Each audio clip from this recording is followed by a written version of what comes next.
में साल न बिगड़े, चुनी हनी मन सरकार, चुनी हनी मन सरकार। भैया बनाला आपन बिहार, खाई के मगहिया पान, चल भैया देखे बिहार चुना।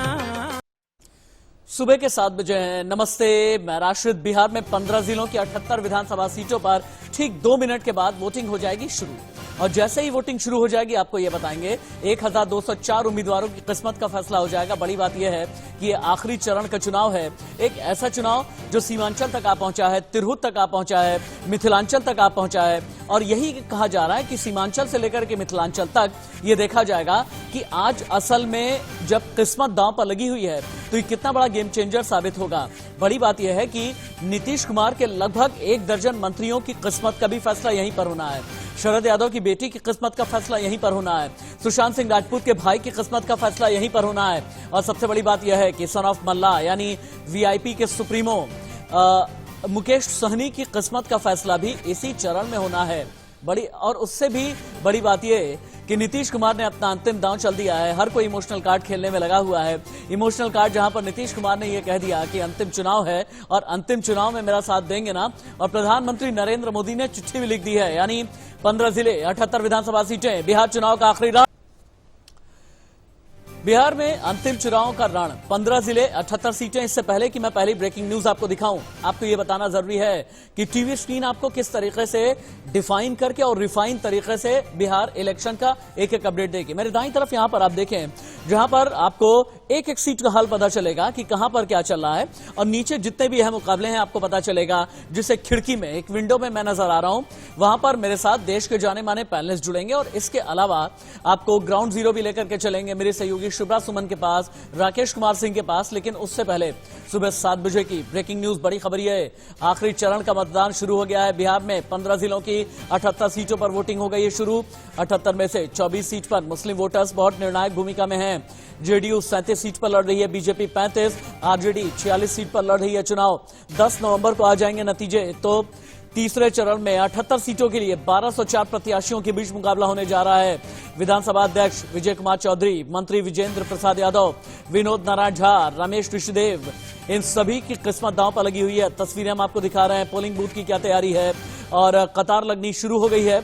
अभी पोलिंग बूथ की अलग अलग तस्वीरें आपको दिखा रहे हैं। पश्चिमी चंपारण, पूर्वी चंपारण, सीतामढ़ी, मधुबनी, सुपौल, अररिया, मधेपुरा, पूर्णिया, कटिहार, किशनगंज, सहरसा, दरभंगा, वैशाली, मुजफ्फरपुर, समस्तीपुर। और देखें एक इसी तरह का ये समस्तीपुर का पोलिंग बूथ है जहां पर सोशल डिस्टेंसिंग का पालन किया जाए। इसे इंश्योर करने के लिए गोल गोल घेरे बनाए गए हैं 6 फीट की दूरी पर, ताकि लोग सोशल डिस्टेंसिंग का पालन करें।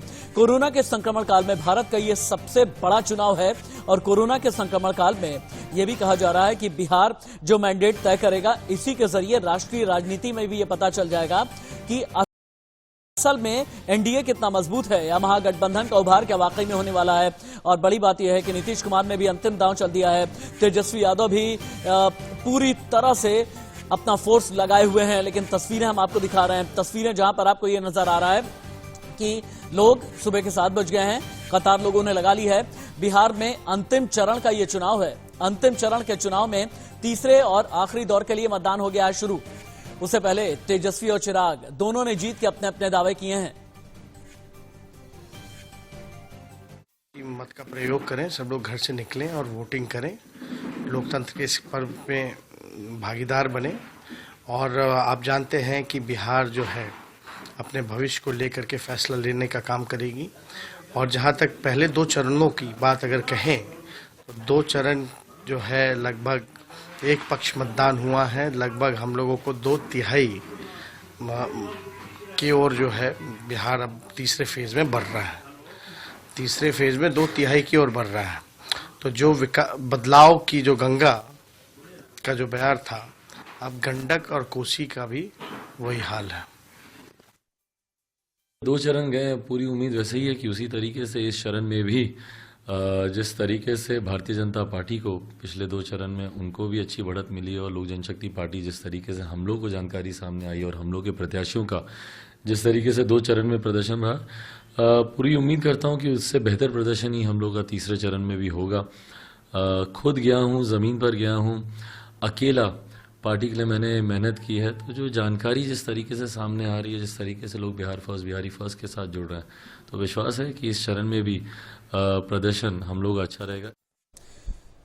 अभी चिराग पासवान के लिए ये जानना बहुत जरूरी है कि अगर उन्होंने एकला चलो की राह अख्तियार की है, अगर सीधे तौर पर उन्होंने जेडीयू को चुनौती दी है और सीधे तौर पर नीतीश कुमार को चैलेंज देने में चिराग पासवान रहे हैं, तो उन्हें यह भी तय करना पड़ेगा और उनकी राजनीति इस बार के चुनाव में यह तय कर ले जाएगी कि दलित वोट बैंक को साधने में क्या अपने पिता की तरह या अपने पिता की सियासी विरासत को आगे बढ़ाने में कामयाब रहे हैं या फिर नहीं। और तेजस्वी यादव के लिए सबसे बड़ी बात यह है, तेजस्वी ने युवा बिहार का नारा दिया है। तेजस्वी ने यह कहा है कि जितने प्रवासी मजदूर हैं जिनके लिए नीतीश कुमार ने कुछ नहीं किया, रोजगार की बात तेजस्वी ने की है, लेकिन बड़ी बात यह है कि क्या तेजस्वी नीतीश कुमार के सामने बड़ी लकीर खींच पाएंगे या फिर नहीं। लेकिन बिहार में सीमांचल और मिथिलांचल ही सरकार तय करते हैं। समझा जा सकता है कि तीसरे चरण का चुनाव सभी पार्टियों के लिए कितना अहम है और इसलिए सीएम नीतीश कुमार ने इमोशनल दांव चला कह दिया कि यह उनका आखिरी चुनाव है। और जब मुख्यमंत्री पूर्णिया में एक रैली कर रहे थे जहां उन्होंने कहा कि इस चुनाव के बाद वो चुनाव नहीं लड़ेंगे, नीतीश कुमार ने बहुत ही इमोशनल अपील करते हुए कहा, अंत भला तो सब भला।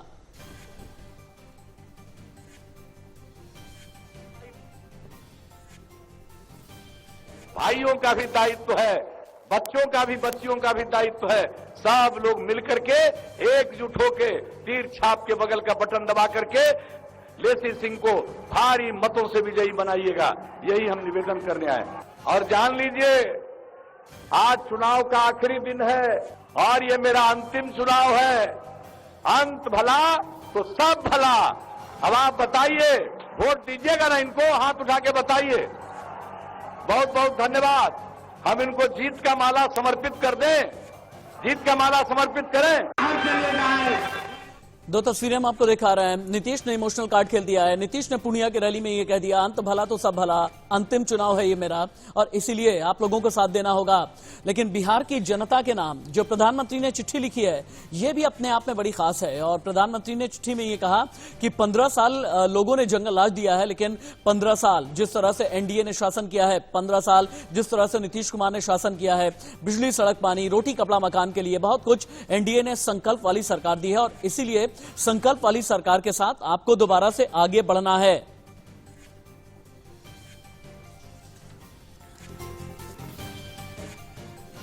मेरे साथ में जुड़े हुए हैं अजय अरोड़ा, कांग्रेस के नेता हैं, और मेरे साथ में हैं इसके अलावा अंशुमन मोहन जो कि आरजेडी के नेता हैं। सीधे उन्हीं का रुख कर लेते हैं। ब्रिजेश पांडे भी इंडिया न्यूज संवाददाता मेरे साथ थोड़ी देर के बाद में जुड़ने वाले हैं, लेकिन फिलहाल के लिए हम रुख कर लेते हैं। अजय अरोड़ा मेरे साथ में है क्या? अजय अरोड़ा हैं और हाँ अंशुमन मोहन को भी टीवी स्क्रीन पर उतारा जाए। अजय अरोड़ा जी, कहा यह जा रहा है कि इस चुनाव में कांग्रेस के लिए भी बहुत कुछ दांव पर लगा हुआ है और कहा यह भी जा रहा है कि अगर महागठबंधन की जीत होती है तो नीतीश के सामने लंबी लकीर खींची जाएगी या फिर नहीं, यह भी पूरी तरीके से तय हो जाएगा। लेकिन इससे पहले राहुल गांधी बहुत तुकबंदी करने लगे हैं। 2 दिन पहले ही जितने भी ट्वीट किए हैं, बड़ी तुकबंदी चल रही है। यह तुकबंदी के पीछे का राज क्या है? देखिए, जहां तक आपने बोला अगर महागठबंधन जीतने जा रहा है, ये सेकंड फेज में ही आभास हो गया था। और जिस प्रकार से नीतीश कुमार जी ने बोला मेरा आखिरी चुनाव है, कहीं न कहीं उन्हें पता लग गया कि बिहार की जनता, बिहार के युवा, बिहार के मजदूर और बिहार के व्यवसायी कितने परेशान हैं उनसे। तो अब ये तय हो गया, बिहार की जनता ने तय कर दिया कि महागठबंधन की सरकार बनने जा रही है। नहीं, आपने ये कहा कि बिहार की जनता ने तय कर दिया है कि महागठबंधन की सरकार बनने जा रही है, लेकिन प्रधानमंत्री नरेंद्र मोदी ने यह बताया है, उन्होंने चिट्ठी में यह कहा कि जंगल राज दिया गया, प्रधानमंत्री की तरफ से यह कहा गया, नीतीश कुमार की तरफ से इमोशनल कार्ड खेला गया है और कहा यह भी जा रहा है कि सीमांचल में सबसे ज्यादा आप लोगों को नुकसान पहुंचाने जा रहे हैं असदुद्दीन ओवैसी, क्योंकि आप लोगों को सीमांचल से बहुत ज्यादा उम्मीदें हैं। सीमांचल में मुस्लिम वोट बैंक बहुत ज्यादा है, तो वहां पर आपको जेडीयू से भी लड़ना है, बीजेपी से भी लड़ना है और असदुद्दीन ओवैसी से भी लड़ाई लड़नी है आपको। हम हर लड़ाई के लिए तैयार हैं और बड़ी मजबूती से हमारे उम्मीदवार चुनाव लड़े हैं और आज लड़ रहे हैं। तो ना हमें ओवैसी से डर है, ना हमें बीजेपी से, ना जेडीयू से। और महागठबंधन ने बड़ी तैयारी की है और जो जनादेश मिला है, आप देखिए किस प्रकार से महागठबंधन के हमारे राहुल गांधी जी जब जब मीटिंगों में गए, लाखों करोड़ों की संख्या में लोगों ने साथ दिया। तो कहीं न कहीं दर्शाता है, आप मेरी बात से इत्तेफाक रखेंगे कि परिवर्तन होने जा रहा है और नीतीश बाबू, कुशासन बाबू की विदाई तय है। हाँ, अच्छा, आप कह रहे हैं कि सुशासन बाबू की विदाई तय है। कुशासन, ये कुशासन रखा है नाम इनका मैंने। अच्छा, कुशासन बोल रहे हैं आप, ठीक है, ठीक है, अपने दावे के साथ आप बने रहे। अंशुमन मोहन भी मेरे साथ आरजेडी के नेता जुड़े हैं। अंशुमन मोहन जी, तेजस्वी कहते हैं सरकार बनाएंगे, तेजस्वी सोचते हैं कि मुख्यमंत्री बन जाएंगे, लेकिन दरभंगा में जेपी नड्डा ने बहुत बड़ी बड़ी बातें बोली हैं, सुनिएगा आप। दरभंगा में जेपी नड्डा कहते हैं अब बिहार में लालटेन युग से निकलकर एलईडी युग में जा रहा है, बाहुबल से निकलकर विकास बल की ओर जा रहा है, लूट राज से निकलकर डीबीटी की ओर जा रहा है। और साथ ही यह भी कहा, लाठी रैली बुलाने वाले कहते हैं कानून का राज लेकर के आएंगे। ये लाठी भाजन रैली पर थर्ड फेज में आप लोग क्या जवाब देंगे जनता को? जेपी नड्डा ने कहा है आप लोग तो लाठी भाजन रैली निकलवाया करते थे।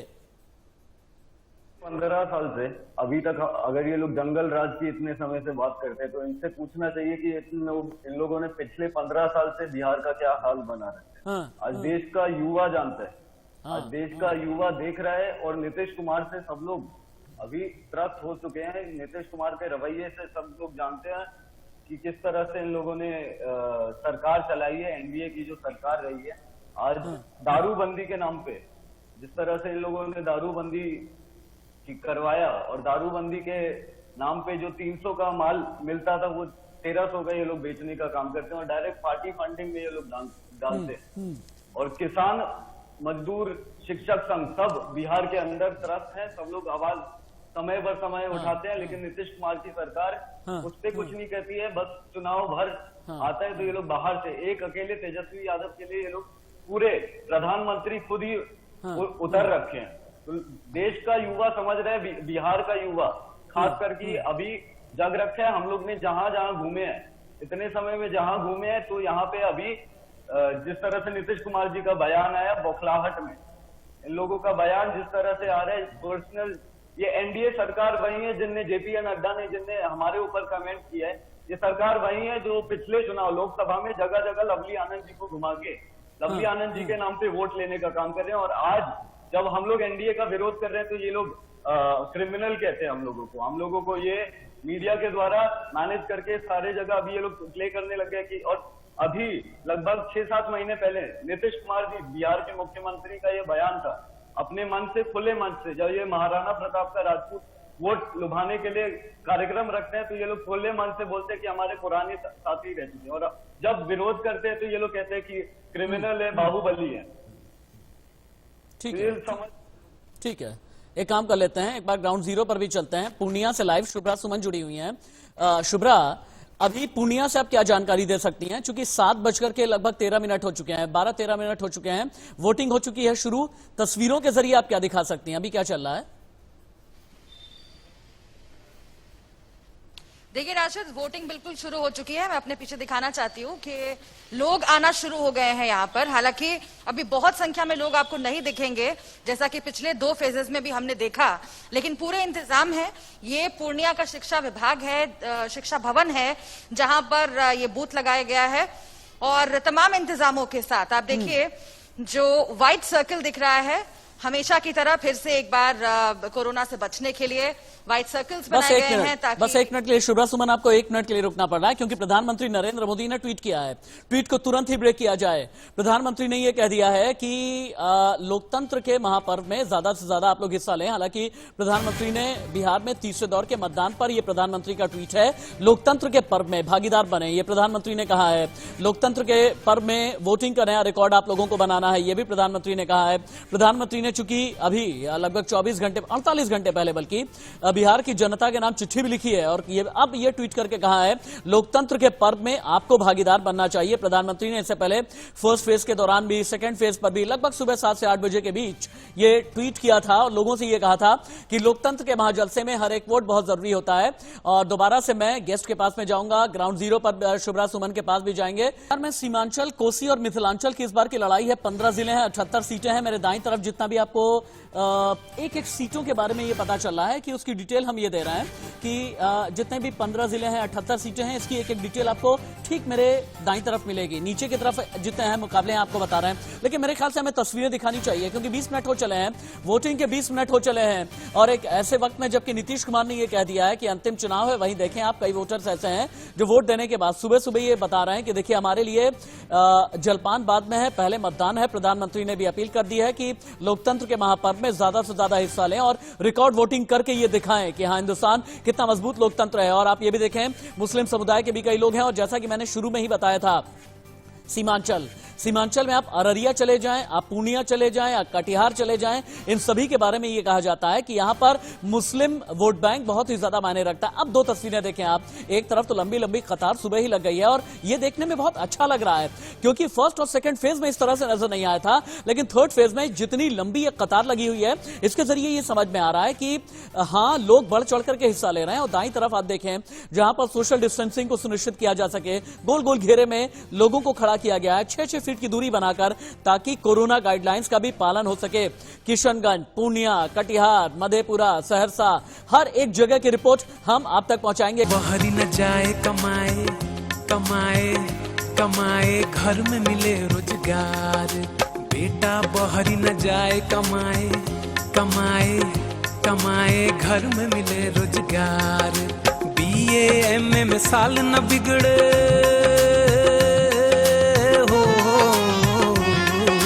BA MA में साल न बिगड़े, चुनी हनी मन सरकार, चुनी हनी मन सरकार, भैया बनाला आपन बिहार, खाई के मगहिया पान, चल भैया देखे बिहार चुनाव। कर देगा कि 10 नवंबर को एक अणे मार्ग पर किसका ठिकाना होने जा रहा है, यानी मुख्यमंत्री कौन होगा।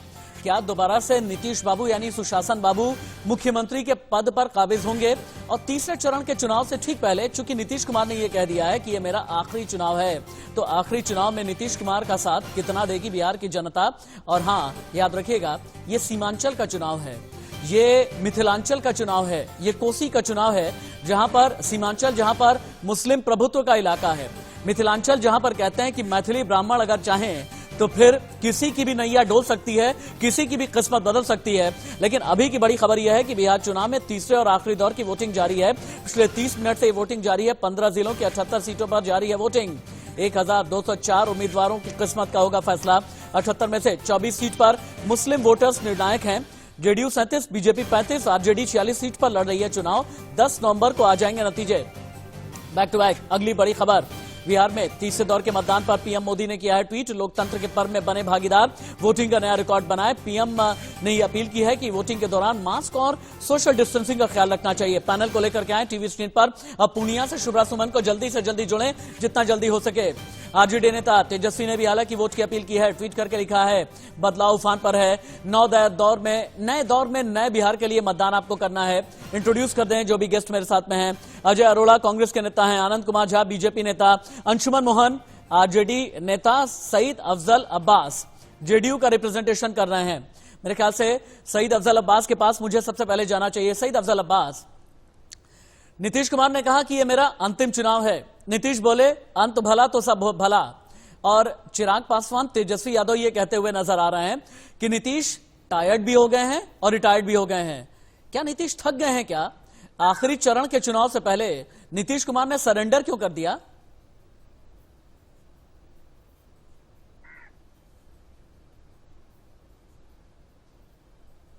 सईद अफजल अब्बास, क्या सुन पा रहे हैं आप मुझे? सईद अफजल अब्बास, क्या आप तक आवाज आ रही है? आनंद कुमार झा के पास में चलते हैं। आनंद कुमार झा जी, अगर नीतीश कुमार ने सरेंडर कर दिया है तो प्रधानमंत्री नरेंद्र मोदी ने लिखी है चिट्ठी। प्रधानमंत्री ने यह कह दिया है कि हां, 15 साल जंगल राज रहा लेकिन हमने 15 साल बिहार का विकास किया है। प्रधानमंत्री ने यह भी कहा है कि संकल्प वाली हमने सरकार दी है। प्रधानमंत्री ने यह भी कहा है कि पूरे बिहार को बदल करके रख दिया है। लेकिन नीतीश का सरेंडर कर जाना, नीतीश का यह कह देना कि अंतिम चुनाव है, क्या यह माना जाए नीतीश थक गए हैं, या यह माना जाए कि नीतीश को समझ में आ गया है कि पर्दे के पीछे से बीजेपी ने पहले ही खेल कर दिया है? सबसे पहले तो मैं आपको धन्यवाद करना चाहता हूं राशिद जी कि पहले के वातावरण जो थे उसमें मीडिया कर्मी कोई भी बात उठा नहीं सकते थे। आज मीडिया कर्मी और आप जैसे सजग व्यक्ति बिहार के मसले को उठा पा रहे हैं। अभी भी हमारे आरजेडी के मित्र कह रहे थे कि हमको क्रिमिनल बनाया जा रहा है मीडिया के माध्यम से। आप स्वयं के दोष को नहीं अपने ऊपर में लेते हैं, और हालांकि इनके नेता स्वयं के दोष को लिए हैं कि जो गलती हुई वो माफी चाहता हूं, लेकिन स्वयं के दोष को ये लोग अपने ऊपर वो ओन नहीं करते हैं और मीडिया के बंधुओं को दोषी ठहराते हैं। दूसरी बात मैं आपको कह दूं कि नीतीश जी ने, सब चीज की एक आयु होती है। कोई अगर रिटायरमेंट की बात करता है कि ये अंतिम चुनाव है, तो इसका तात्पर्य ये है कि वो सत्य पर में हैं और जनता से स्नेह करते हैं। इसका तात्पर्य ये कहीं पर भी नहीं है कि हम सरेंडर कर गए हैं। सरेंडर करने का तात्पर्य ये होता है कि हम दोषी हैं और हम दोष को ओन करते हैं, हमको माफी दे दीजिए। ये हुआ सरेंडर की भाषा। नीतीश जी को जनता से स्नेह है। माननीय नीतीश जी ने इसीलिए बिहार और बिहार की जनता को अपनी अभिव्यक्ति, मतलब अपनी बात व्यक्त किया है कि हमारा ये अंतिम चुनाव है। और आयु भी जो है, हम लोगों ने एक निर्णय पहले हमारे दल और हमारे एनडीए के लोगों ने लिया था कि अभी कितनी आयु हुई है? अभी तो 70 बरस के भी नहीं हुए ना, 69 साल के ही तो हैं भाई। 5 साल के बाद 74 साल के हो जाएंगे। 74 साल कोई ऐसी उम्र थोड़ी ही होगी, अगली बार फिर से लड़ लेंगे। कहा तो ये जा रहा है कि नीतीश कुमार असल में थके हैं। बीजेपी ने जो पर्दे के पीछे से चिराग पासवान ने खेल कर दिया है, यही एक वजह है कि नीतीश कुमार थक गए हैं। और बड़ी बात यह है कि नीतीश कुमार के साथ में एक वैचारिक लड़ाई भी तीसरा चरण आते आते नजर आ गई है। आप माने चाहे ना माने, आनंद कुमार झा जी, नीतीश कुमार के साथ में एक वैचारिक लड़ाई भी सामने आ गई है। मैं आगे इसका जिक्र करूंगा, लेकिन सईद अफजल अब्बास जुड़ गए हैं क्या सईद अफजल अब्बास मुझे सुन पा रहे हैं? सईद अफजल अब्बास जी, नीतीश कुमार ने रिटायरमेंट की घोषणा थर्ड फेज से पहले क्यों की? कोई इमोशनल कार्ड खेला है? कहीं ऐसा तो नहीं कि ये कोई बहुत बड़ा मास्टर स्ट्रोक है? कहीं ऐसा तो नहीं कि बाद में कह देंगे कि मेरे शब्द का मतलब तो कुछ और था, या ये कह देंगे कि मेरे शब्द का मतलब तो ये था कि आखिरी चरण में चुनाव पहुंच गया था तो हमने ये कह दिया कि भैया आखिरी चुनाव है? दो पहलू। एक पहलू तो बिल्कुल सही है कि आप ये कह रहे हैं कि अब कहा जा सकता है कि ये आखिरी चुनाव है, लेकिन मैं कह रहा हूं कि आखिरी दिन था, आखिरी चुनाव सभा था, उस पर उन्होंने कहा कि ये अंतिम चुनाव, ऑल इज अंत भला तो सब भला। हर आदमी कहता है सारे जंग जीतने के बावजूद भी आखिरी जंग नहीं हारना चाहिए। तो इस कहावत को चरितार्थ करने कहा कि अंत भला तो सब, सब तो दो फेस का हो चुका है, आखिरी सभा है। एक ये पहलू है। दूसरे ये पहलू है कि आप कह रहे हैं कि 69 के हो चुके हैं, 74 साल की उम्र में। नहीं, एक तीसरा पहलू भी है, और तीसरा पहलू यह है कि नीतीश कुमार टायर्ड भी हो गए हैं, रिटायर भी हो गए हैं। अभी आप कह सकते हैं, क्योंकि आप इनकी भाषा क्या नाम है, चिराग पासवान की भाषा जो एसी के बंद एसी बैठ के राजनीति चले, उनकी भाषा आप बोल रहे हैं, तो ठीक है। देखिए, जनता है, पब्लिक है, सब जिसको बोलने का हक है। तो काम करते हैं ना, पब्लिक के बीच एक बार चलते हैं, पब्लिक के बीच एक बार चल लेते हैं। मेरी कुलीग शुभ्रा सुमन इस वक्त पूर्णिया से लाइव रिपोर्ट कर रही हैं। पूर्णिया का मतलब ये हो गया, अगर मैं गलत नहीं हूं शुभ्रा, आप सीमांचल में खड़ी हैं। सीमांचल का मतलब यह है कि जहां पर किशनगंज है, जहां पर अररिया है, जहां पर पूर्णिया है। अब पूर्णिया में ये कहते हैं कि मुस्लिम वोट बैंक बहुत ही ज्यादा निर्णायक भूमिका में रहता है। इस बार मुस्लिम मतदाता के मन में क्या चला है? और दूसरा मुझे ये भी बताएं कि क्या कोई गेम बिगाड़ भी सकते हैं महागठबंधन का असदुद्दीन ओवैसी सीमांचल में? बिल्कुल पूरी कोशिश है राशिद। देखिए, आपने सीमांचल का जिक्र किया, किशनगंज अररिया का जिक्र किया। पूर्णिया में मौजूद हूं मैं, और किशनगंज और अररिया में जिस तरह से रैलियां हुई हैं अलग अलग नेताओं की, चाहे वो नीतीश कुमार हो, चाहे वो योगी आदित्यनाथ हो, चाहे वो तेजस्वी यादव हो, तमाम नेताओं ने सीमांचल को चुना। और यहाँ पर जिस तरह से आक्रामक दिखे हैं आखिरी फेज के पहले, जैसे क्रिकेट टूर्नामेंट होता है उसका फाइनल होता है, ठीक उसी तरीके से ये आखिरी फेज जो है उसको फाइनल के तौर पर, फिनाले के तौर पर तमाम जो पार्टियां हैं वो देख रही थी। और इसीलिए हमने देखा कि इस फेज से पहले कैसे सीए एनआरसी का मसला यहां पर गूंजा। एक तरफ ये कहा गया कि कुछ लोग हैं जो भ्रम पैदा करने की कोशिश कर रहे हैं। नीतीश कुमार पहले भी सीए को लेकर डिफेंसिव नजर आए हैं, बिहार विधानसभा में प्रस्ताव भी उसके अगेंस्ट पारित हुआ। तो इसीलिए इसका मुद्दा जो है रैलियों में गूंजा। उन्होंने ये कहा कि भ्रम पैदा करने की कोशिश ना करें और किसी को भी देश से निकाला नहीं जाएगा। इसके साथ ही योगी आदित्यनाथ का अगर हम जिक्र करें तो उन्होंने फिर से एक बार घुसपैठियों का मसला उठा दिया और ये कहा कि हम किसी को नहीं छोड़ेंगे, घुसपैठियों को देश के बाहर करेंगे।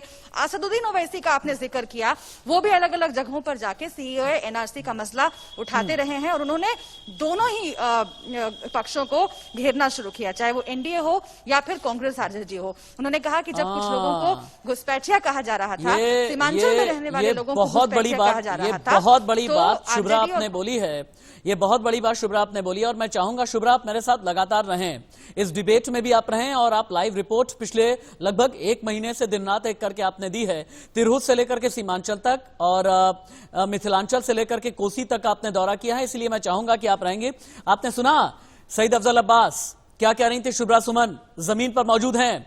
शुभ्रा ने यह बताया है कि अंतिम चरण के चुनाव से पहले जेडीयू और बीजेपी के बीच एक वैचारिक लड़ाई हो गई है। यूपी के मुख्यमंत्री योगी आदित्यनाथ ने पहुंच करके यह कह दिया बिहार के सरजमी पर घुसपैठियों को बाहर निकाल देंगे। नीतीश कुमार ने कहा किसी को भी बाहर नहीं निकाला जाएगा। क्या यह माना जाए कि अंतिम चरण आते आते ये विचारों की एक लड़ाई बीजेपी और जेडीयू के बीच आ पहुंची है और जो एनडीए को बहुत नुकसान पहुंचाएगी?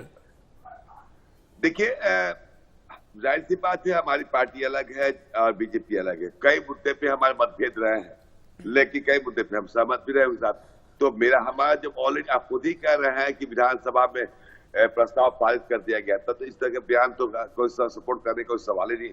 हमारा स्टैंड क्लियर है। अगर योगी आदित्यनाथ आके यहाँ बोलते हैं तो ये उनका व्यक्तिगत बयान है या बीजेपी के बयान है, ये अलग बात है। हम अपने स्टैंड पे आज भी क्लियर है कि हम जो नीतीश कुमार ने कहा कोई भी नहीं जाएगा और इस भ्रम फैलाने की कोशिश ना किया जाए, तो पहले ही बात वादा हो चुकी थी और इसको इलेक्शन में रिपीट करने की आवश्यकता नहीं। असदुद्दीन ओवैसी भी इसी बात को दोहरा रहे इसीलिए कि हम मुसलमानों के हमदर्द रहेंगे, इससे मुझे वोट दो।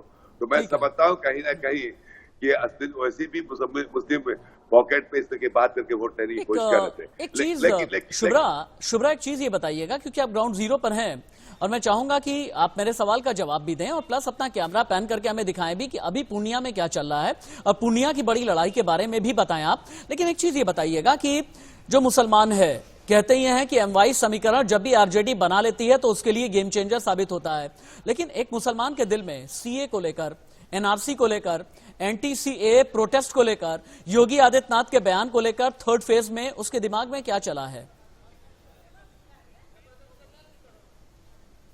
देखिए राशिद, अलग अलग कंस्टिट्यूएंसीज में मैं गई, वहां पर भी गई जहां पर मुस्लिमों की संख्या ज्यादा है, मुस्लिम बहुल इलाके हैं और मैंने उनकी नब्ज भी टटोलने की कोशिश की।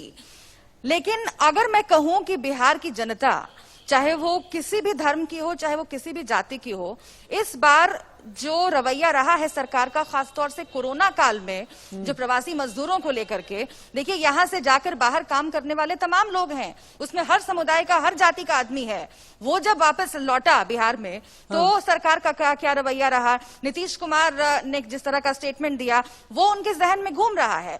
और इसके साथ ही उन्होंने जब ये कह दिया कि भाई बिहार का डेवलपमेंट उस तरीके से इंडस्ट्रियल लिहाज से हम नहीं कर सकते क्योंकि यहाँ पर समुद्र नहीं है आसपास, तो इस तरह के बयान चुभे हैं। और वो किसी भी धर्म की हम बात करें, किसी भी जाति की बात करें, उनके जहन में ये मुद्दे चल रहे हैं। लेकिन हाँ, सीएए एनआरसी का मसला रहा है और उससे एज मिल सकता है पार्टियों को, ये योगी आदित्यनाथ भी जानते हैं और इसीलिए वो जब भी यहाँ पर आ रहे हैं तो उन्होंने जिक्र किया इस मसले का, तो प्रभावित करने की कोशिश है और इससे कुछ फायदा। शुभ्रा, दोबारा आपके पास लौट करके आते हैं।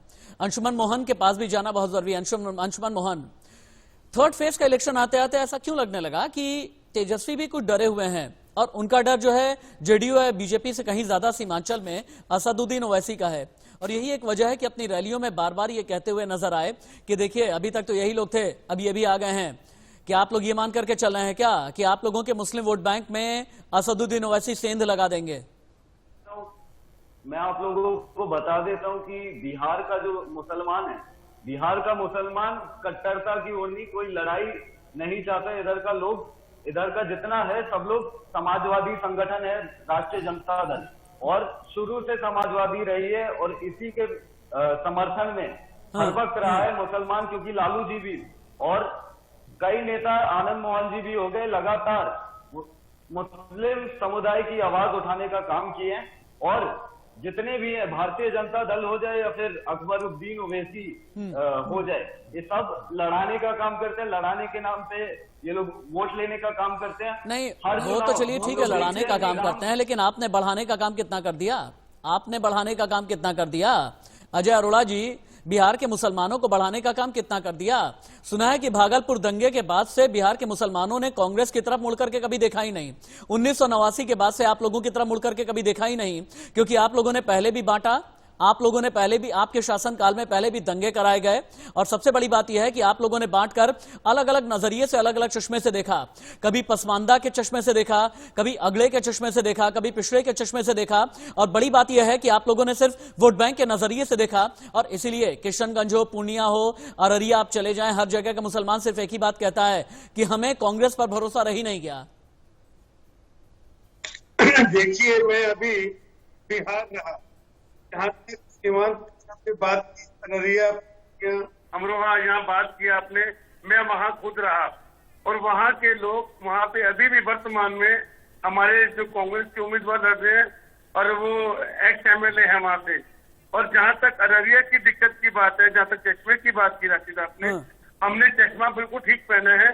हमने अपने चश्मे से देखा, हमने चश्मे से देखा अररिया में किस तरह से बाढ़ आती है, वह डैम नहीं बना। अरे सुनिए ना, नहीं ऐसा मत किया कीजिए अजय अरोड़ा जी, ऐसा मत किया कीजिए। मैं मुसलमानों की बात करूं तो आप जो है बाढ़ की बात मत किया कीजिए। जब बाढ़ की बात होगी ना तो मैं कोसी में चला जाऊंगा, और जब कोसी की बात होगी, शुभ्रा एक क्विक कमेंट आप दे दीजिए मुझे, चूंकि उसके बाद ब्रेक लेना है। कोसी में आपने क्या देखा है? बाढ़ की बात करना है, और जहां तक मेरा मानना है कोसी में सबसे ज्यादा बाढ़ प्रभावित लोग रहते हैं, और बाढ़ के प्रभाव में ऐसे रहते हैं, क्या आरजेडी, क्या कांग्रेस, क्या जेडीयू, क्या बीजेपी, किसी ने भी उनकी मदद नहीं की। और कोसी ही वो इलाका है, कोसी ही वो क्षेत्र है जहां पर प्रवासी मजदूर सबसे ज्यादा लौट करके आए हैं, लेकिन वो बहुत ही ज्यादा नाराज हैं और उनकी उम्मीद किसी से भी नहीं है। बिल्कुल, देखिए यही विडंबना है बिहार की। और मैं यही आपसे कहना चाह रही थी जब आप पिछली बार आपसे बात हुई कि जहां जहां भी मैं कंस्टिट्यूएंसीज में गई, चाहे वो आरजेडी के विधायक वहां पर जीते हुए हों, मौजूदा विधायक अगर आरजेडी के भी हो, कांग्रेस की भी हो, और वहां पर जब आप लोगों से बात करेंगे जो कि मुस्लिम मतदाता हैं, तो वो यही कहते हैं कि बाढ़ में कोई मदद करने नहीं आया, राशन कार्ड अभी तक नहीं मिला, अगर राशन कार्ड मिला तो राशन नहीं मिला, और प्रवासी मजदूर जब लौट करके आए तो उनके लिए कोई खास इंतजाम नहीं किए गए और सरकार का उदासीन रवैया रहा।